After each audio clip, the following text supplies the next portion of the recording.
Del hemisferio occidental del Fondo Monetario y está en línea. ¿Qué tal, Alejandro? ¿Cómo le va? Muy bien, muy buenos días.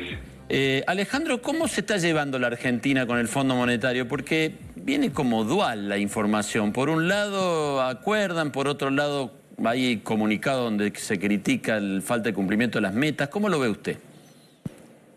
Mira, yo creo que lo importante es que se llegue a un acuerdo.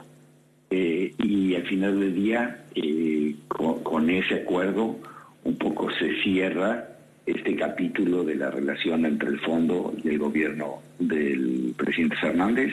Se adelantaron desembolsos futuros, se hicieron las últimas dos revisiones juntas, la quinta y la sexta, y bueno, básicamente Argentina y el ministro candidato Massa ya no tienen que volver a sentarse a negociar ni a revisar un acuerdo por el resto de este gobierno, y dentro de la situación tan crítica por la que atraviesa la economía argentina, yo diría esto es una buena noticia. En segundo lugar, el Fondo Monetario luego, cuando publica su informe, destaca todas las debilidades, todas las inconsistencias, etcétera, del programa argentino, y un poco uno ve en ese documento que el Fondo Monetario está bastante incómodo con lo que ha venido pasando en Argentina, pero ante la disyuntiva de cancelar el programa y que Argentina esté en atrasos, o aprobar los desembolsos y de menos que el fondo no sea la causa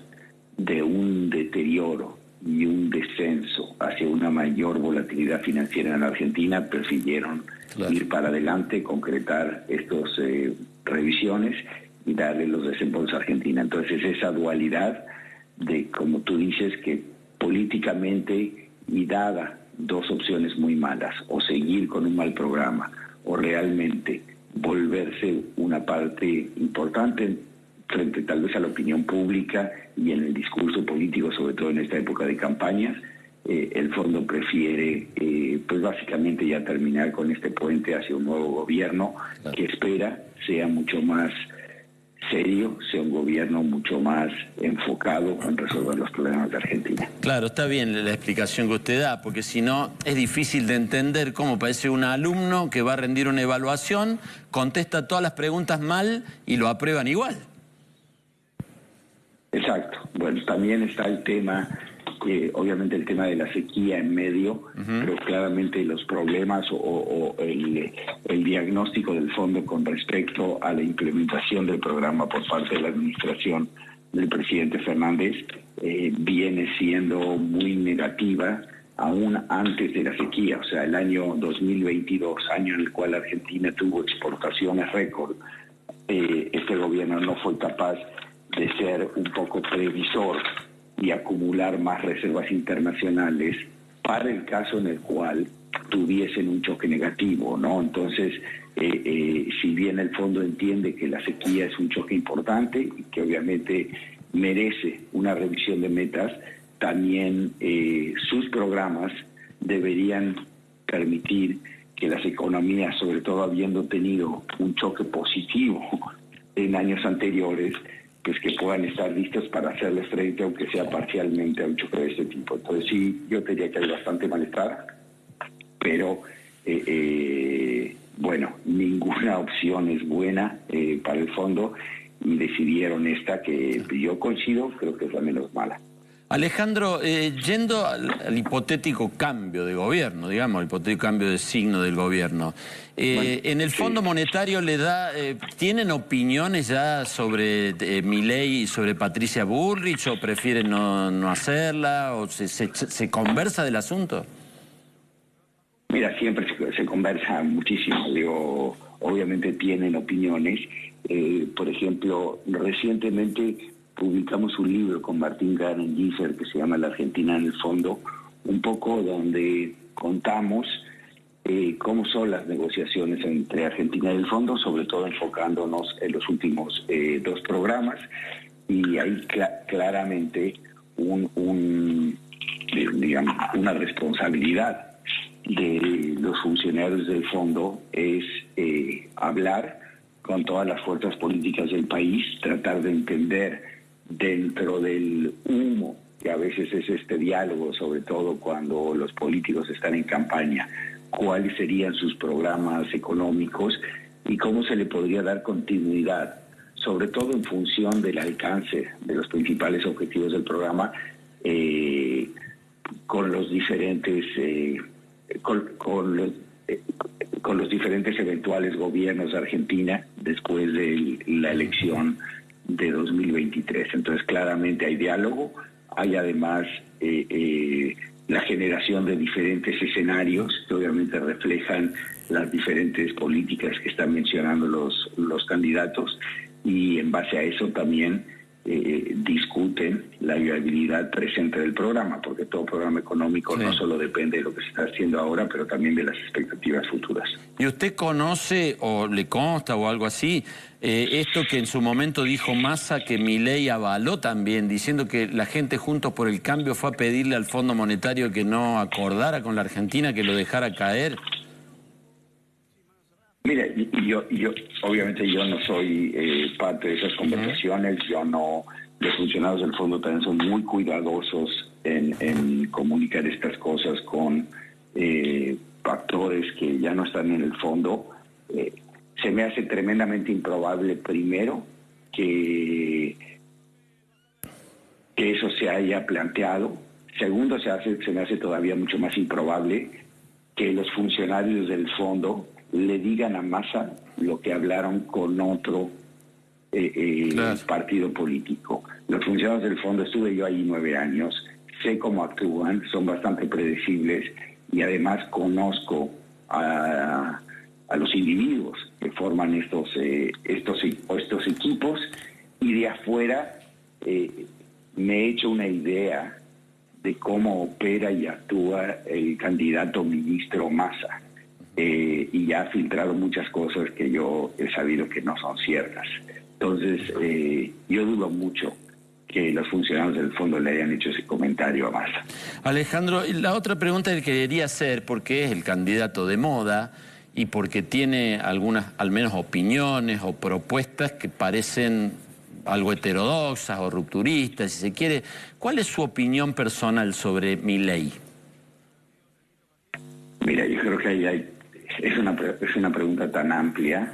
Yo creo que por un lado Milei ha tenido un impacto tremendamente favorable en la discusión de política económica en Argentina.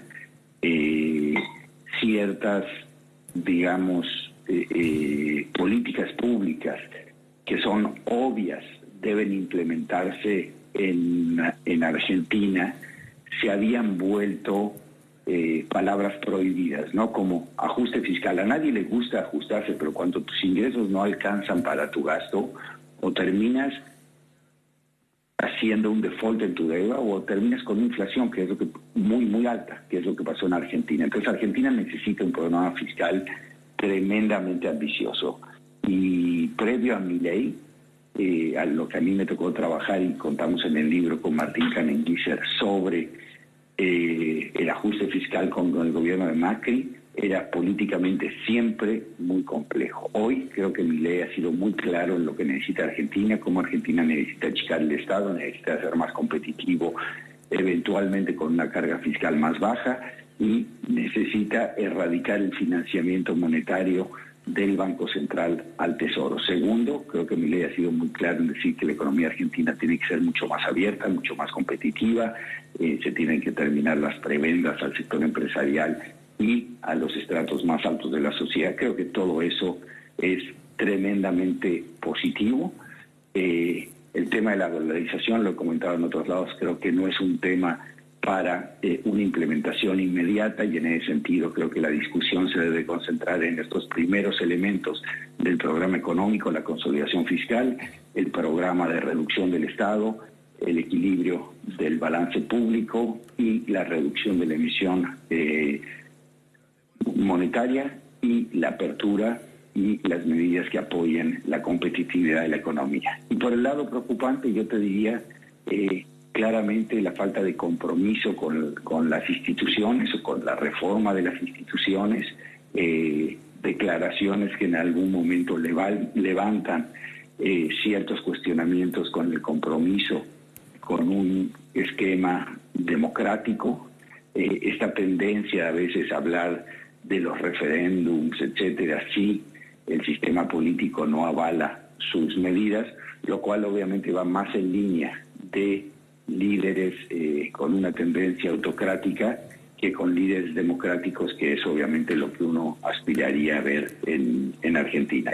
Y en tercer lugar, yo te diría que a veces también la preocupación de saltar a recetas fáciles, basadas en la teoría libertaria, es un poco preocupante, ¿no? Digamos, yo coincido con el candidato Milei que Argentina tiene que moverse muchísimo más en una economía de mercado, pero hay temas como pueden ser la educación, la salud pública y otros temas importantes, el manejo del agua, etcétera, en donde los problemas de los mercados son importantes, se necesita la actividad del sector público, el diseño de políticas públicas, y en ese sentido a veces una tendencia libertaria a dejar todo en manos del mercado, como podría ser también la ciencia básica, etcétera, son preocupantes. El abuso del gasto público en muchas de estas áreas es otra cosa, pero la desaparición de ciertas funciones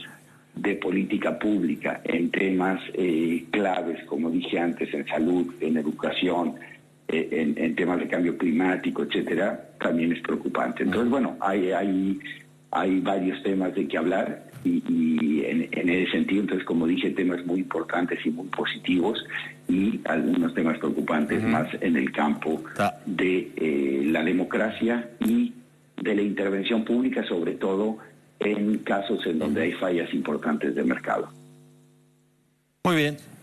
Roberto. Sí, no, usted citó, Alejandro, el libro, la verdad que muy interesante, la Argentina en el fondo, donde básicamente cuenta que en los casi 100 años de existencia, 90 y pico años de existencia que tiene el Fondo Monetario Internacional, la Argentina ha tenido, fue de los 190 países socios el que ha tenido la relación más complicada con el fondo. ¿A qué lo atribuye? Bueno, un poco a que Argentina es uno de los países en el mundo que más problemas macrofinancieros ha tenido. Entonces, en ese sentido, al ser el fondo el instrumento de la comunidad internacional para apoyar a los países cuando atraviesan crisis de balanza de pagos, crisis externa o crisis financieras y episodios de alta inflación, el fondo ha estado tremendamente presente en la vida económica y política de Argentina, porque Argentina no ha lograr, digamos, una estabilización más permanente. Esta inconsistencia entre el tamaño del Estado que la sociedad argentina quiere tener, dada, digamos, el nivel de pensiones, el nivel de educación pública, de salud, de programas públicos para apoyo a la pobreza y otros problemas sociales, choca con la voluntad de la sociedad argentina de pagar los impuestos necesarios para mantener ese tamaño del Estado. Entonces, la falta de este consenso social o de este contrato social pues ha llevado a crisis recurrentes de reestructura de su deuda, de inflación y crisis bancarias y financieras, que es exactamente donde opera el fondo, prestándole recursos a los países para limitar el impacto de estas crisis, pero obviamente siempre está en los peores momentos económicos de la sociedad argentina y ha tenido aciertos, ha tenido errores, que es lo que presentamos en el libro, y en ese sentido es parte, yo diría, de este fracaso económico de una sociedad que fue a principios del siglo pasado una economía con un nivel de ingreso de economía desarrollada, con un nivel de ingreso per cápita muy alta, ¿no? Yo te diría que ahí es donde está el centro de esta relación tan tensa, que como comentamos en el libro, el fondo nunca fue partícipe en las grandes decisiones económicas que se tomaron en Argentina después, digamos, del regreso de la democracia. El fondo no estuvo en el diseño inicial del Plan Austral y probablemente cuestionó ciertos de sus elementos principales. Lo mismo con la convertibilidad, lo mismo con el gradualismo del presidente Macri y lo mismo, yo diría, con la ausencia de programa del presidente Fernández. Ya entrados en estos grandes proyectos económicos, el fondo tuvo que decidir en momentos críticos si apoyaba la continuidad o no, y esa fue una decisión difícil en donde se decidió apoyar, y en algunos de esos programas, obviamente, como dije antes, hubo aciertos y hubo errores, y por ellos el fondo, bueno, es parte responsable de esto, pero es más reflejo de la situación de fondo de crisis económicas en Argentina. Alejandro, muchas gracias, muy amable, que le vaya muy bien. Hasta luego. Que le vaya bien, hasta luego. Alejandro Werner es director del Departamento del Hemisferio Occidental del Fondo Monetario